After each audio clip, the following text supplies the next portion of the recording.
Queria falar, Vitor, sobre os assuntos da pandemia rapidamente, Claro. antes da gente passar para o A intervalo. gente falava, né, Lana, de problemas que vêm de 2021, já se adentraram para janeiro, agora fevereiro, como, por exemplo, a tensão entre os poderes.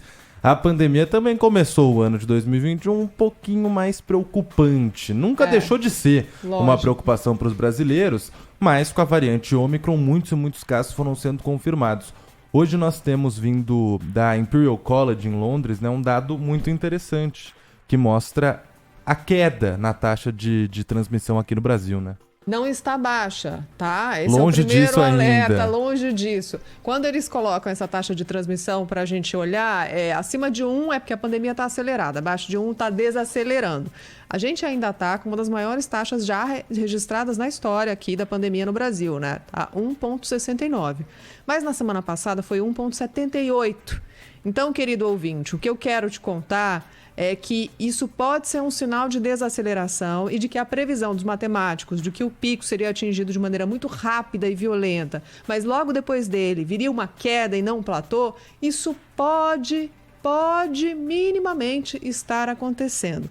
Começou na capital paulista, o prefeito sinalizou na semana passada que o número de casos já estava caindo aqui, eu fui checar os dados e é exatamente isso que está acontecendo. Subiu e aí começou um movimento de queda. E no fim de semana, quando vem o resultado dessa taxa de transmissão, ela é com base nos novos casos. No fim de semana, o número de novos casos caiu, assim, pela metade no Brasil.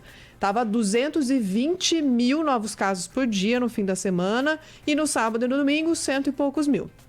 Ainda muito alto. Ainda muito alto, a gente está Mas- falando de um momento de ainda muita tensão, gravidade, ocupação de leitos de UTI, toda preocupação, as mortes ainda seguem com uma média acima de 500, o cenário é muito, muito difícil e complicado, mas havia uma previsão matemática de que a gente poderia alcançar o pico e começar um movimento de queda, e o que essa taxa de transmissão está mostrando, sinalizando, é que essa previsão pode estar errada, mas hoje, pode estar correta.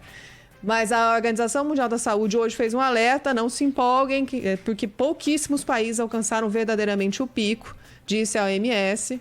Então, não é hora de baixar a guarda, não é hora de deixar os cuidados, obviamente, como a gente diz aqui todos os dias, mantenha o distanciamento, usa máscara, álcool gel e vacina no braço, Sempre. porque é a vacina que está salvando vidas. E os especialistas mostravam essa tendência justamente porque nos países que sofreram com a Omicron antes do Brasil, como Foi a África assim. do Sul, onde surgiu essa nova variante, depois Reino Unido também, foi assim, atinge o pico muito rápido, com muitos casos confirmados, e depois ele cai muito rápido também, né, o número de casos. E graças Tomara. à vacina aqui no Brasil, o número de óbitos e de internações não acompanhou.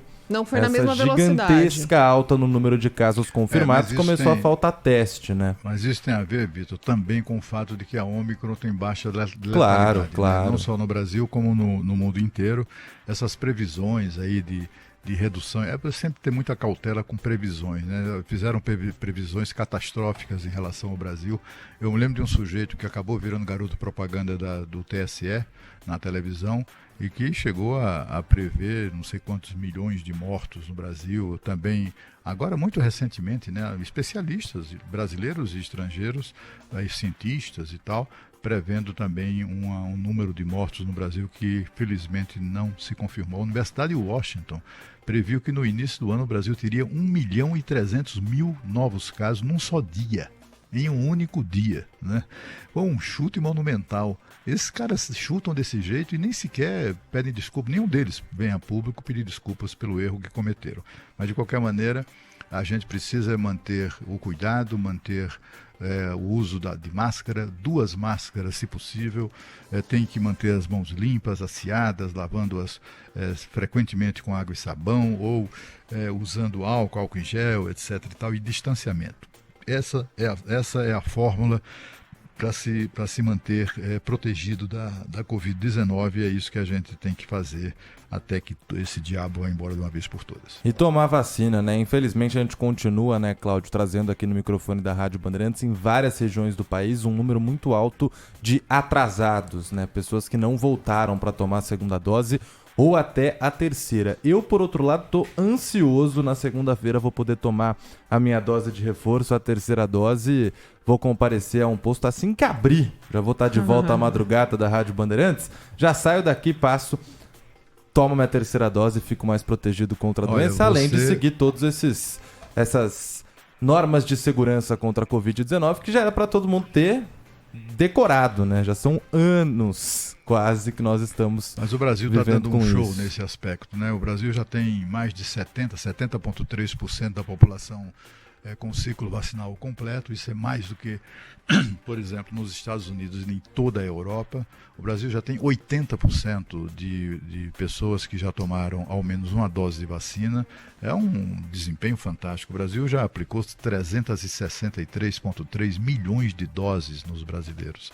Esse desempenho não tem paralelo.